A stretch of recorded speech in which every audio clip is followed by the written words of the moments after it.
Non-stop showbiz update ba ang hanap nyo? Sagot na yan ang aming Tribune Extra. Balitang entertainment at lifestyle, mapalocal man o international, meron kami niyan. Manood at makichika na kasama si Kim Sancha, Lunes hanggang Biyernes, alas 5 ng hapon sa Tribune News on Q at separate premiere nito ng alas 7:30 ng gabi. Mapapanood sa Daily Tribune Facebook page at Tribune Now on YouTube. Alamin ang latest entertainment at sa mga paborito nyong celebrities kasama si Pocholo Concepcion sa programang WhatsApp. Makibanding at kwentuhan kasama ang mga kilalang personalidad sa entertainment industry. Sama-sama natin silang kilalanin at silipin ang makulay nilang mundo every Tuesday at 2 p.m. Kaya sit back and relax lang kayo mga katribu. Hanapin at ilike ang Daily Tribune Facebook page at Tribune Now on YouTube. Dahil sagot na namin ang masayang kwentuhan dito lang sa WhatsApp.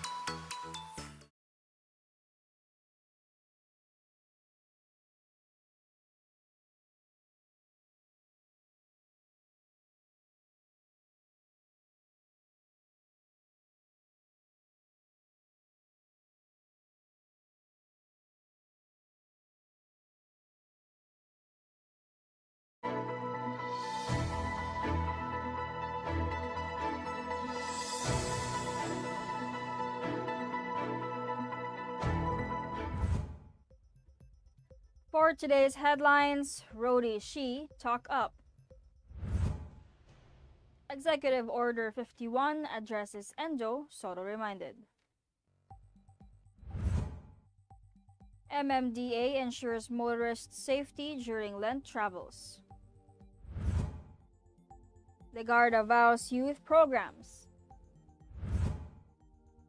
EV labor groups call for wage hike.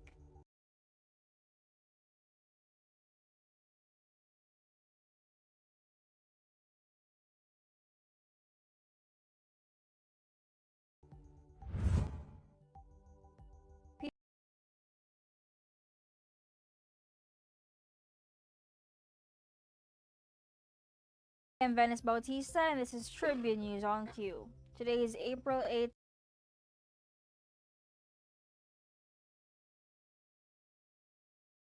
2022, and these are the latest news this Friday morning.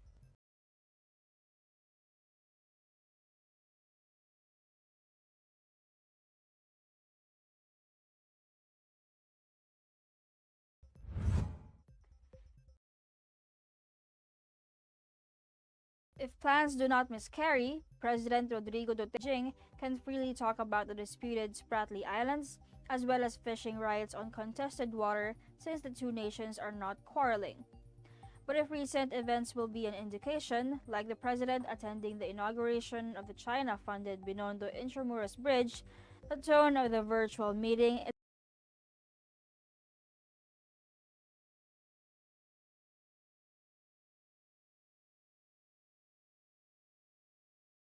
is expected to be positive.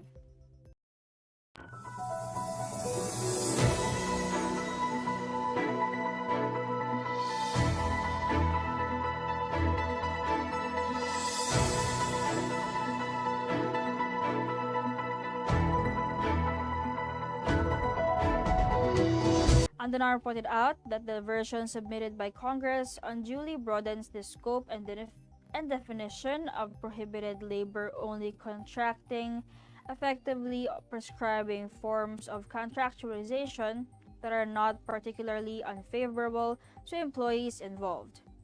Contractualization has come to be known as endo, or end of contract scheme, because under it, workers are terminated before they automatically become regular employees under the labor code upon completing 6 months of continuous work in a company. Andanar made the statement after vice presidential candidate Senate President Vicente Sotto III expressed dismay over Duterte's supposed failure to fulfill his promise to stop the unfair contractualization practices after the chief executive vetoed the Security of Tenure Bill in 2019. The Metropolitan Manila Development Authority, or MMDA, has activated its roadside emergency group to provide travel emergency service and assistance to the general public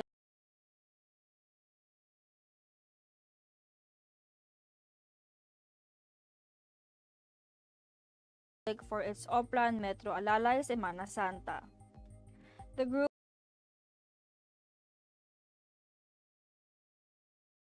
will be stationed in various places starting today. Simultaneous sidewalk clearing operations against personnel will be deployed from April 8 to 18, the MMDA said. Tribune News on Q. We'll be back after these reminders.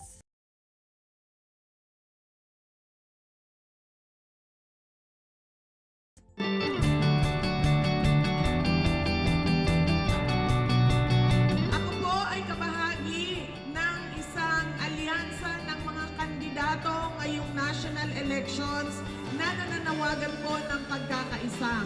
Ako po si Sara Duterte. Handa po akong magserbisyo sa ating bayan. Hinihingi ko po ang tulong at suporta ninyo para sa pagka-vice presidente ng ating bansa.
We are back on Tribune News on Q.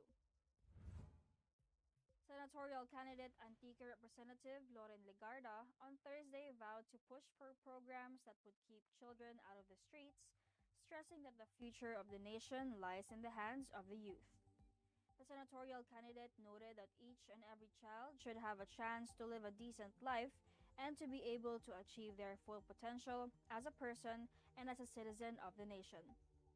She added that providing Filipino families with basic services and better opportunities will help keep children out of the streets and ensure that they will go back to their families who would have the means to support them. Legarda said that aside from the cash allowance given to poorest families under the Pantawid Pamilyang Pilipino program of the DSWD, indigent Filipino children now have the opportunity to finish their studies since tertiary education in state universities and colleges, local universities and colleges, and state-run technical vocational institutions is already free. She also pointed out that TESDA has the Training for Work Scholarship Program, Special Training for Employment Program, and Community-Based and Livelihood Programs under the Barangay Livelihood and Skills Training Act, which the youth can avail. The Regional Tripartite Wages and Productivity Board, or RTWPB, in Eastern Visayas has scheduled 6 consultation and public hearings on a petition filed by a Quezon City-based labor group for a new wage increase in the region. The Solidarity of Unions in the Philippines for Empowerment and Reforms filed a petition at the National Wages and Productivity Commission on March 8, 2022 to set the minimum wage in the region at 750 pesos per day, which more than doubles the current rate. The consultation and public hearings will be done in Southern Leyte, Ormoc City, Borongan City, Calbayog City, Catarman in Northern Samar, and Tacloban City. The board will also hear proposed wage for kasambahays or domestic workers. Halbena also requested parties who are for or against the wage increases to file their petitions within the board. Without much information gathered, the Philippine National Police will begin investigation of last Monday's shooting of a Bureau of Customs official by backtracking traffic footage in hopes of identifying his assailants. Lawyer Joseph Samuel Zapata, the Deputy Chief of Internal Inquiry Division of the BOC, survived the shooting while he was traversing Macapagal Boulevard on his way home to Parañaque. His family claimed at a loss on the motive of the slay try. Zapata has yet to speak about the incident. Police, however, are hoping to identify the routes taken by his shooters. PNP Chief General Leonardo Carlos admitted that it could be difficult to establish the motive for the shooting. The victim's testimony is being awaited. Tribune News on Cue will be back. Stay with us. This public service advisory is brought to you by Daily Tribune and 100.3 RJFM. Oh, vaccination, isolation. Gotta keep up with my nutrition. Gotta maintain my body condition. Then I can take my vaccination. What do I choose? What do I take? As long as it is not a fake. AstraZeneca, Moderna, BioNTech, even Sinovac, okay na. Babakuna ka ba? Babakuna ka ba? Babakuna ka ba? Babakuna ka ba? Babakuna ka ba? Babakuna ka ba? Vaccination for the nation, no more isolation. With vaccination, babakuna ka ba? Babakuna ka ba? Babakuna ka ba? Babakuna ka ba? Babakuna ka ba? Babakuna ka ba? Babakuna ka ba? Paturok, paturok, paturok. This public service advisory is brought to you by Daily Tribune and 100.3 RJFM. Ang Daily Tribune may digital shows na din. Dahil sa mas lumalaki at mas lumalakas nating tribu, handog sa inyo ng Daily Tribune ang mga programang magbibigay buhay araw-araw. Be informed at mag-good vibes tuwing umaga sa programang Gising Na. Be updated sa news and happenings sa Tribune News on Cue. Mas kilalanin pa natin ang mga paborito nyong atleta sa programang The Athletes Tribune. Alamin ang latest entertainment sa programang What's Up. Ma-inspire sa mga kwentong hatid ng Perfect. Search lang ang Daily Tribune sa inyong Facebook at Tribune Now on YouTube. See you there mga katrip! Fun and inspiring na kwentuhan, Sagot na yan ang programang Spotlight ng Daily Tribune. Makipagkwentuhan at kilalanin ng iba't ibang personalidad na kilala sa kani-kanilang larangan. Manood at makinig sa mga inspiring stories na kanilang ibabahagi kasama si Nina Ventura at Jojo Silvestre. Be ready ng mamangha at matuwa every Thursday alas 2 ng hapon dito lang sa Daily Tribune Facebook page at Tribune Now on YouTube.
You are still watching Tribune News on Q.